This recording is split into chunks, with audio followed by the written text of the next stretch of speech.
We talk all the time about how one of the really fun things at Carolina is that folks are winning stuff all the time. And for that reason, I think sometimes people do a lot of awesome things that you might not know as much about.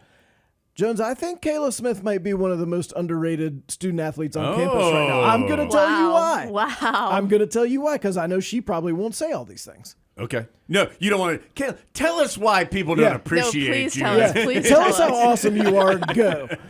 Okay. She's Carolina's all-time stroke average leader. All-time. I saw that today when I was looking up Kayla's bio. I was like, whoa. See? She has the best single-season stroke average, and she's third also. First and third season. Yeah. She's a multiple-time academic All-ACC. She's multiple-time academic All-America. And most recently, the individual medalist at St. Andrews. Yeah, that's how they do it in Burlington. I rest my case. Kayla, thanks for being here today. Perfect. Thank you so much. Am I right or am I right? I don't love to sing my praises all the time. I like to take the humble approach, but I do enjoy listening to everything you have to say. I will appreciate it, yeah. Kayla gave us a list. She was like, guys, when we get started, if you could mention these things, and then I'll act like it's really cool that you're mentioning it. No, great to be with you. Kayla, tell us about St. Andrews. What an awesome trip. I have to imagine that was, in addition to winning, which was great, but just the trip itself, I have to imagine was awesome. It's surreal. That was my first time actually being overseas and playing links golf. And you won. Maybe you should do it more often, Kate. I know. I think I'm going to try to. Obviously, with it being in October, the weather wasn't incredible. Right. But, that's to be expected in Scotland. So I kind of just took it as it is. But it honestly could have not gone better. Winning and then our team winning and then obviously being where we were was just incredible. Okay, so links golf. So first time ever doing it. How did you even prepare for it? If you've never done it before and you're going out there and you're on the first tee, how do you handle it? Well, hang on a second. For people who don't know, what is links golf? What's the difference? So, in the States, we normally have courses where, the grasses are different. So we'll have, Bent and Bermuda and stuff. But the main difference, I would say, is that links golf is more undulated and a lot more open. And if you get in the bunkers, it's horrendous. Yeah. So the best way to think about it, Adam, fewer trees. Fewer trees, yeah. Is almost no trees. So very little trees, very little water, if any, right? Yeah. And then, but super severe bunkers. Okay. Super severe bunkers, a lot of undulation, and then they have these really thick bushes and wispy grass that, as long as you avoid those, and that was kind of my approach. Yeah, it sounds good to me. To just hit it in the fairway. The rough isn't that bad, just avoid the bunkers. And because, you can essentially hit it wherever you want to, as long as it's not in those bunkers or in the bushes. Get some gorse action. You know what the gorse? Yeah, Adam? the gorse bushes. I do not. So the first time you saw the course was what? Probably Sunday when you walked it? Yeah, so honestly, it kind of felt like a hurricane, I'm not going to lie. Really? It looked really cold in the pictures. It was freezing. I think they had a big storm come through. They honestly shut the courses down, which is unheard of in those places because those courses are able to withstand the end of the world. And I packed for the end of the world. Yeah. I brought so many layers. So we walked it on, I want to say Friday, which was horrendous. The weather was terrible. I wanted to go home, but then I had to remind myself where I was and the incredible opportunity that I had. So we walked it. Wind was howling, rain was slapping you in the face. But no, it was fun. We got to at least see. But it was awesome. We got to at least see what everything looked like where we wanted to potentially play and stuff. But then obviously you're not gonna know what the weather's like when we played it. So when we played the old course, I think it was 30-mile-an-hour winds, rain. Jeez. So it was actually luckily similar to what we walked it in. So you were ready? Yes, sure.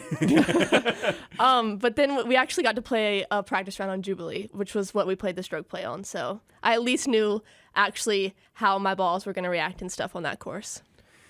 Describe just kind of the atmosphere around golf in Scotland. It's the home of golf, so obviously it's incredible. Yeah. That's where it originated and everything. So I thought the locals were really great, and obviously we got to have a caddy on the old course, so that was really cool. But they actually have the old course like a park on Sunday. Like they'll open it as a park. So the amount of dogs that I saw running around, and I'm like, what? Like this is the most, if not the most famous golf course in the world, and you're having dogs running up on the green. I'm like, what is happening right now? Seems like that could also be a bit of a hazard, letting dogs run around on the course. I had potential issues there. Look, they've got plenty of groundskeepers at them. They're going to make sure that place is pristine. Okay.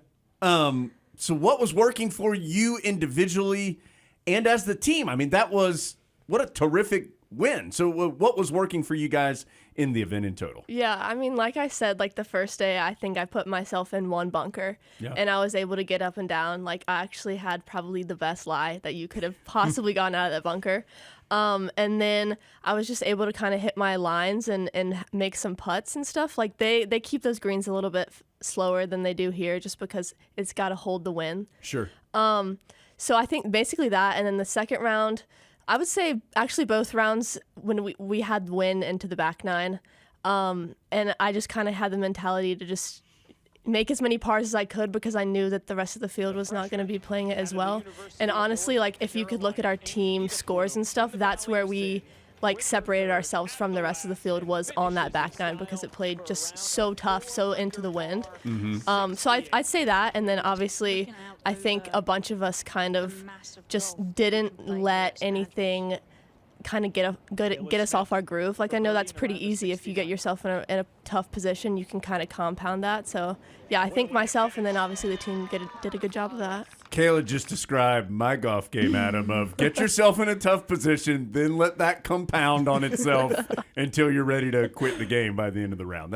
I'm familiar with that part. Well, as long as we're talking about your golf game, we should go ahead and ask, have you ever made a hole-in-one? No. Okay, let me tell you, Kayla, I almost did one time. Thanks for bringing it up, Kayla. We appreciate you initiating this But conversation. listen. I would rather shoot 64 a million times than make a hole in one. Yeah, In your face, See? Joe. Yeah, look at that. Kayla knows. Okay, tell us about Finley a little bit. We had Davis Yes. Love III in here a couple weeks ago to talk about the redesign. Everybody's talking about how awesome the practice facility is. Tell us from a competitor standpoint how all these changes have made a difference. I mean, it's insane. I don't know if you guys have been able to see a little bit of it, Yeah. but so we've completely tore down old holes 10 and 11, and we've made that like a range where we can have like chipper hit to any flags that we want to. We've got, I think they wanted to simulate it off of the Grove from Michael Jordan's course. And we've got like a tree in the middle of the range that you can actually do some shot shaping around. We've got some bunkers, and you can. That's really cool. Yeah, I mean, you can honestly go out there and move the flags around to make any shot you want. We've got like really cool short game areas, just stuff that you like can't simulate on a regular range that actually like transpires over into like actually playing the course. Yeah. And we've actually got a really cool strokes gained area where we have like greens based off the #1 PGA like distance for that specific distance to the hole. And it's just like incredible. Like you can literally do whatever you want to. Yeah. Man. It's just so different. I mean, it is. That's impressive. I like the shot shaping. I'm going to call it the shot shaping tree. Yeah. I The like shot that. shaping tree. Yeah, I like that. You're from Burlington, right? I am, Did you yes. grow up as a Tar Heel fan, or were you something else? No, always a Tar Heel fan. My dad went to UNC, so I grew up coming to everything, and I bleed blue so hard. So What's your first memory of like being aware of Carolina or like Carolina athletics as a thing? probably when I was really young, there's actually a picture of me at Halloween dressed up as a Carolina cheerleader. So I'd probably definitely say going to like the basketball games. Probably did that more so than the football games and stuff. And then once I got into high school, I actually was able to go out to the Tar Heel golf camps and stuff. Nice. So that's probably when I first got exposed to golf at Carolina. Okay. When did you realize you were good at golf? I mean, have you always played golf? Was it something you were in high school and you're like, yeah, let's try this out, and you realized you were really good? Like, how'd it play out? It was not my first sport. I grew up playing soccer and basketball and pretty much every other sport that you can imagine. And my dad, he introduced me to the sport. He started playing after college. And I just kind of thought that it was a great thing to do with my dad. I didn't like really fall in love with the sport immediately, but then I got in touch with actually one of my parents' friends at the time, she was a swing coach out at our home country club, Alamance Country Club. So I got in contact with her and was able to do like golf, tennis, and swim camps and stuff like that. And then that's kind of when I was like, wow, like I actually kind of like this. I just kept doing it. Like I wouldn't say that it was like on the front of my list or anything. Right. And then once high school came, I was like, actually, like I think I want to play this in college. So I quit every other sport and just focus on golf. What do you like about it? Because I think obviously a lot of people play it, but a lot of people don't craft it the way, even just talking about that practice facility. That's not normal for most people. Yeah. So you've got to be dedicated to do things like that. So what do you like about the game? I just, at first I obviously saw it as an opportunity to get closer to my dad, and I just we would play like father-daughter tournaments and stuff. That's cool. And I loved that. And then just kind of being out on the golf course, I always felt like I was kind of at home, and I was able to kind of separate that from like the rest of all of the stuff that was going on in my life that was just insane and chaotic and all that kind of stuff, and I would be able to go out into the golf course and just play. Well, see, Kayla's saying these things, and Adam doesn't play golf. No. I do play golf. Yeah. Adam, you should try it. I'm telling you. All the golfers we've had have convinced me that I would enjoy doing it, which is why I'm not doing it. Because I feel like it would require A, a lot of time, and B, I'd get really mad. Well, but it sounds really fun, and you get to go a lot of cool places, which I like. Exactly. I would like to go to Scotland. Yeah. Do you like mini golf? Oh, yeah. Okay. I'm a beast at mini golf. Golf and Dolphin and Cape Carteret, I'll take you down, Kayla. So grew up at Tar Heel, played a lot of golf with your dad. You win this international event at this world headquarters of golf. What's that called like to your dad after? Well, I'm assuming he's the first one you called. Yes. He probably doesn't want me saying this. No, that's fine. But there were a few tears shedded. I'm sure. No, it was awesome. Like I FaceTimed him. He was at work and he was just like so ecstatic that I was able to do this. And it was just great for my family to be able to see it. Like obviously being on TV, yeah. The first time I won, they weren't able to see it. So I feel like that's just a completely different thing when they're actually able to like see it in like on television compared to just like watching the stats and stuff. Was it weird being on TV? Like, did you think about the fact you're like, I'm on TV right now? So this is actually the third tournament that has been televised. Okay. So I'm a little used to it, but I also like kind of like the camera. Right, yeah. You're like, oh, dude, like you hit a sweet iron shot and you like give a little extra twirl there when you're done with it. Did you see that? Wait, is your dad good at golf? I was gonna say. Yes, he is. He is. Is it if you two go out and you're playing like one-on-one here? Yeah. Is it competitive? Do you beat him a lot? It is competitive. If you asked me that like 5 years ago, it would have probably been closer. And I'm sorry, Dad, that I'm like kind of bashing on you right now. But I've definitely got him. Well, you've got a shot shaping tree. Yeah. I mean, secretly he's happy about that. Like no, he doesn't. He is. I can tell you, like he doesn't want to admit it, but like he's happy you're better than him. No, he definitely is. I'm not sure I've gotten to that place with my kids. Adam, like, yeah, you're not there yet. Swatting basketball shots. Yeah, they're not old enough. Okay. They'll get there. What's this about the beatboxing? Oh my God. No. Look, if you're gonna put it in your bio, you guys really did your research there. Okay. This is a professional podcast. Yes. While you think about that, I'm just gonna tell you. It also said that Kayla didn't like country music, and I'm just gonna tell you, Adam was on the road with Eric Church all summer long. So okay, that's pretty cool. Be prepared for that. That is. Well, cool. I thought you didn't like country music. Now you're coming around. It's not my favorite. Okay. But I think I have been introduced to some songs that I do like. So I'm not going to say that I hate country music because that's a strong word. Right. Yeah. But it's not one of my top three. Okay. What are some songs that you liked that are kind of changing your perception? I like 7 Summers by Morgan Wallen. Okay. That's pretty good. Have you listened to Eric Church at all? Can I interest you in listening to Eric Church? Yes. Should we call him right now? Yes. Get him on the phone right now. Okay. I mean, we could do that. But don't try to change the subject, Kayla. What's the story with the beatboxing? Because it plainly said that you enjoy beatboxing. Yes. So I don't know. I just kind of remember in high school, I was just watching TV one day and I just got bored. Like I'm the kind of kid that like my legs shaking under the table because I got to be stimulated in some way.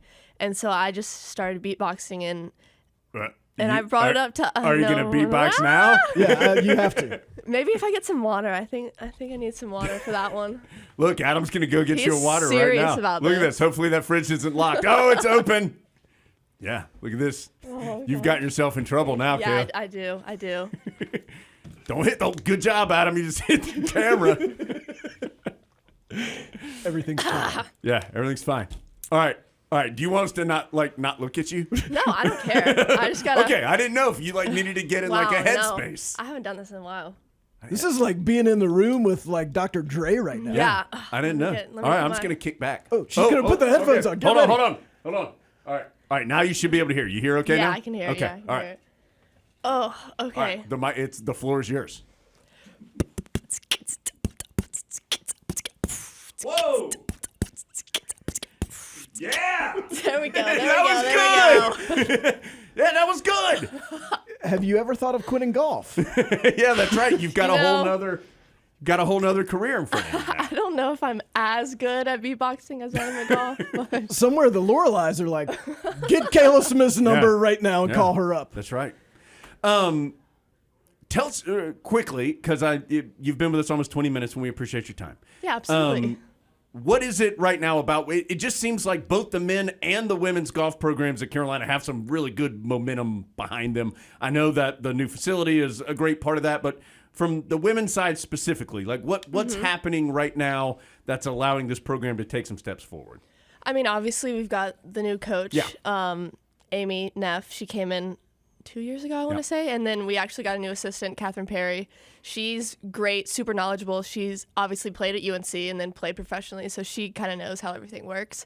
I just think like our team chemistry is pretty good, and we're just actually like really flowing in terms of like making like each person contributing to the lineup. And in golf, you play 5, count 4, and it's like super imperative that you at least need to have like 3 pretty solid scores in order to make it pretty high up on the leaderboard. So I think having all of us come together and put in a good round each of the 3 days, I think we've been doing a really good job of that this year. And yeah, like you said, super good momentum going into the spring for sure. All right, last question. And I asked this to, I think, every tennis or golf person that we have on here. It's an individual sport. It is, yeah. So how do you manage the team aspect of an individual sport? Well, I mean, growing up playing a lot of other sports, I loved the team aspect. So I think playing in college was kind of a good thing for me in Right. terms of having that. And I just think, like, obviously, you know that you have to contribute individually, but the team doesn't go anywhere if it's just you. So like knowing and relying on my teammates and like I said, having the good team chemistry is super imperative.